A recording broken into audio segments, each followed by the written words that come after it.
জানিয়ে দেব এই মুহূর্তে আমাদের হাতে থাকা সর্বশেষ আপডেট গুরুত্বপূর্ণ বাংলা সংবাদ। রাজাকার স্লোগানের জবাব ছাত্রলীগই দেবে বললেন ওবায়দুল কাদের। জানিয়ে দেব কোটা নিয়ে ন্যায্য আন্দোলন দমাতে মামলা বললেন আমির খসরু। এরপর জানিয়ে দেব যুবদল তৃণমূল কমিটি বিলুপ্ত ঘোষণা। জানিয়ে দেব কোটা আন্দোলন জবাব দিতে ছাত্রলীগ সহ স্বাধীনতার সপক্ষে সবাই প্রস্তুত বললেন ওবায়দুল কাদের। এবং সর্বশেষ আন্দোলনরত শিক্ষার্থীদের ওপর হামলা কাপুরুষোচিত বললেন মির্জা ফখরুল। শুনছিলেন সংবাদ শিরোনাম, এবার বিস্তারিত। তার আগে অনুরোধ থাকবে এই ভিডিওটি যদি ভালো লেগে থাকে তাহলে ভিডিওটিতে একটি লাইক এবং কমেন্ট করে জানিয়ে দিন এই ভিডিও সম্পর্কে আপনাদের মূল্যবান মতামত। এবং আপনি যদি আমাদের চ্যানেলে নতুন হয়ে থাকেন তাহলে অবশ্যই চ্যানেলটি সাবস্ক্রাইব করে রাখবেন পরবর্তী আপডেট খবর সবার আগে পেতে। কোটা সংস্কার আন্দোলনকারীদের রাজাকার স্লোগানের জবাব ছাত্রলীগই দেবে বলে মন্তব্য করেছেন আওয়ামী লীগের সাধারণ সম্পাদক ওবায়দুল কাদের। সোমবার রাজধানীর ধানমন্ডি আওয়ামী লীগ সভাপতি শেখ হাসিনার রাজনৈতিক কার্যালয়ে আয়োজিত সংবাদ সম্মেলনে এ মন্তব্য করেন তিনি। রাজাকার স্লোগানকারীদের কোনো ধরনের জবাবদিহিতার আওতায় আনার দাবি আওয়ামী লীগ করবে কিনা এমন প্রশ্নে কাদের বলেন, ছাত্র আন্দোলন যে বক্তব্য কতিপয় নেতা দিয়েছেন সেটার জবাব ছাত্রলীগই দেবে। ছাত্রদের বিষয় ক্যাম্পাস পর্যন্ত সীমিত থাকবে। আমরা দেখি রাজনৈতিকভাবে কারা প্রকাশ্যে আসে, তখন দেখা যাবে আমরাও মোকাবেলা করতে প্রস্তুত। ছাত্রদের স্লোগান রাষ্ট্রদ্রোহিতামূলক কিনা এমন প্রশ্নের জবাবে কাদের বলেন বিষয়টি বিচারাধীন। এখানে আমাদেরও কিছু চিন্তা ভাবনা করতে বলতে হয় যাতে আদালত অবমাননা না হয়। আদালত অবমাননা বিষয়টি আদালতকেই দেখতে হবে। প্রধানমন্ত্রী বক্তব্য প্রত্যাহারের জন্য আন্দোলনকারীদের আলটিমেটাম প্রসঙ্গে জানতে চাইলে ওবায়দুল কাদের বলেন, এটা অবশ্যই ধৃষ্টতা, এ ব্যাপারে কোনো সন্দেহ নেই। তিনি বলেন যে বিষয়টি উচ্চ আদালতে বিচারাধীন, সেটি আদালতের চূড়ান্ত নিষ্পত্তি না হওয়া পর্যন্ত সরকারের কোনো কিছু করার নেই। বিচারাধীন বিষয়ের সিদ্ধান্ত অমন্তব্য করা আদালত অবমাননার শামিল। আমরা বরাবর আন্দোলনকারীদের বিষয়গুলো স্মরণ করে দিয়েছি। সর্বোচ্চ আদালতের সিদ্ধান্ত বাদ রেখে অন্য কোনো উপায় বা বল প্রয়োগের সিদ্ধান্ত নেওয়ার সুযোগ নেই। আন্দোলনের নামে জনদুর্ভোগ নেবে রাস্তা বন্ধ করে জনদুর্ভোগ সৃষ্টিকারী সভা সমাবেশ মেনে নিতে পারি না।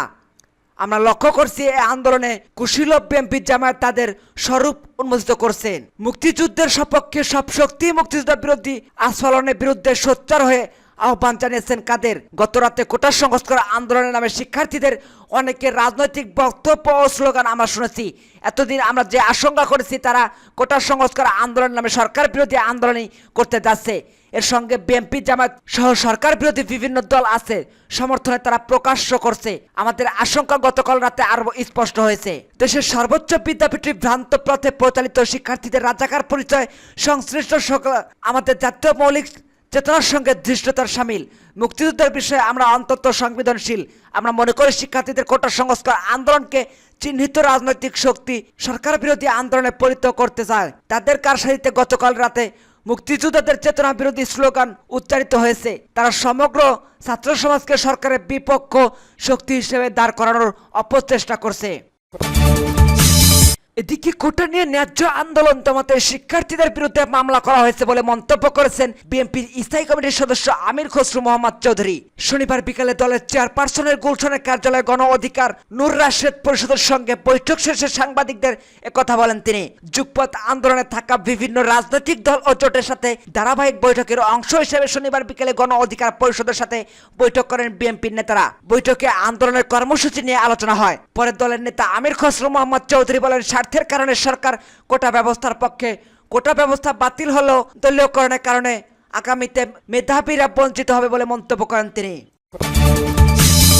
যুবদলের সবশেষ কেন্দ্রীয় কমিটি ভেঙে দেওয়ার পর তৃণমূলের যেসব ইউনিটের কমিটি দেওয়া হয়েছে তা বিলুপ্ত ঘোষণা করা হয়েছে। নতুন কমিটির দায়িত্ব পাওয়ার পর 2 দিনের মধ্যে যুবদলের সভাপতি আব্দুল মোনায়েম মুন্না ও সাধারণ সম্পাদক মোহাম্মদ নুরুল ইসলাম নয়নের নির্দেশ এসব কমিটি বিলুপ্ত করা হয়। বুধবার যুবদলের নবগঠিত কমিটির দপ্তর সম্পাদক MN ইসলাম সোহেল স্বাক্ষরিত এক বিজ্ঞপ্তিতে এ তথ্য জানানো হয়। যুবদলের কেন্দ্র থেকে বলা হয়েছে, গত 13 জুন জাতীয়বাদী যুবদলের নেতৃত্বাধীন কমিটি বিলুপ্ত হওয়ার পর থেকেই 8 জুলাইয়ের মধ্যে জেলা ও মহানগর অধীনস্থ ঘোষিত সকল পর্যায়ের ইউনিট, উপজেলা, ইউনিয়ন, ওয়ার্ড সমূহ বাতিল করা হয়েছে। যুবদলের সাধারণ সম্পাদক নুরুল ইসলাম নয়ন বলেন, 13 জুন যুবদলের আগের কমিটি বিলুপ্তর পর থেকে নতুন কমিটির গঠন পর্যন্ত অনেকগুলো জেলায় থানা, পৌর, ইউনিয়ন এবং ওয়ার্ড কমিটি গঠন করা হয়েছে। আওয়ামী লীগের সাধারণ সম্পাদক এবং সড়ক পরিবহন ও সেতু মন্ত্রী ওবায়দুল কাদের বলেছেন, কোটা প্রসঙ্গে প্রধানমন্ত্রী শেখ হাসিনার বক্তব্য প্রত্যাহারের দাবি ধৃষ্টতা শামিল। স্বাধীনতার পরাজিত অপশক্তি কোনো ধরনের আস্ফালন আওয়ামী লীগ মেনে নেবে না। কোটা সংস্কার দাবিতে আন্দোলনকারীদের জবাব দিতে ছাত্রলীগ সহ স্বাধীনতার সপক্ষে সবাই প্রস্তুত। সোমবার আওয়ামী লীগ সভাপতি শেখ হাসিনার ধানমন্ডির রাজনৈতিক কার্যালয়ের সংবাদ সম্মেলনে ওবায়দুল কাদের এসব কথা বলেন।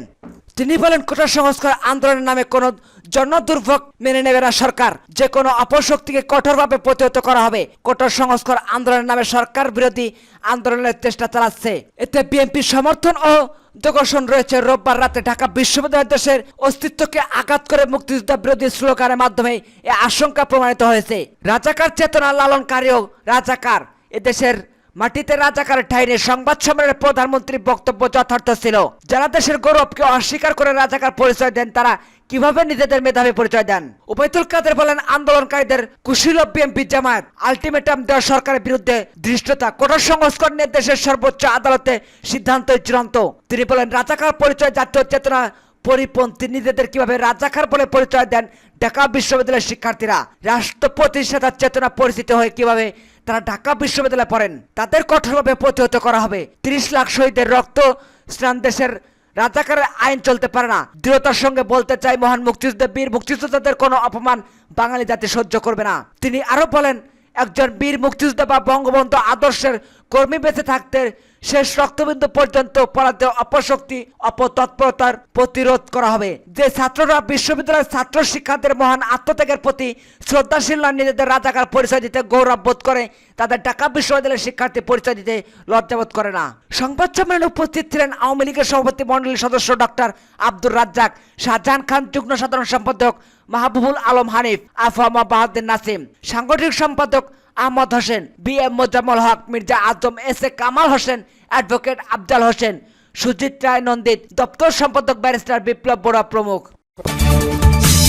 এদিকে আন্দোলনরত শিক্ষার্থীদের উপর আইন শৃঙ্খলা বাহিনী ও ছাত্রলীগের হামলাকে কাপুরুষোচিত ও ন্যাক্কারজনক বলে বর্ণনা করেছেন বিএনপির মহাসচিব মির্জা ফখরুল ইসলাম আলমগীর। তিনি এর নিন্দা ও প্রতিবাদ জানিয়ে বলেন, শিক্ষার্থীদের উপর নির্মম আঘাত করা হয়েছে। যারা আইন শৃঙ্খলা বাহিনী ও সশস্ত্রদের লেলিয়ে দেয়, তারা মানবাধিকার ও মানুষত্বহীন। এ ধরনের পৈশাচিক কর্মকাণ্ডে জড়িত সন্ত্রাসীদের শাস্তি পেতেই হবে।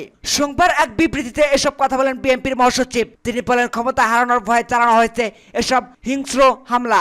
ক্ষমতায় টিকে থাকার জন্য শিক্ষার্থীদের ন্যায্য দাবিকে রক্তাক্ত পন্থায় দমনের বিষয়টি আওয়ামী লীগ ফ্যাসিবাদে আরেকটা হিংস্র অধ্যায় হিসেবে ইতিহাসে সংযত হবে। এদের হাতে জনগণ, রাষ্ট্র, সমাজ, স্বাধীনতার সার্বভৌমত্ব কখনোই নিরাপদ নয়। শিক্ষার্থীদের রক্ত ঝরানোর বিরুদ্ধে শাসক গোষ্ঠী এখন আত্মহারা।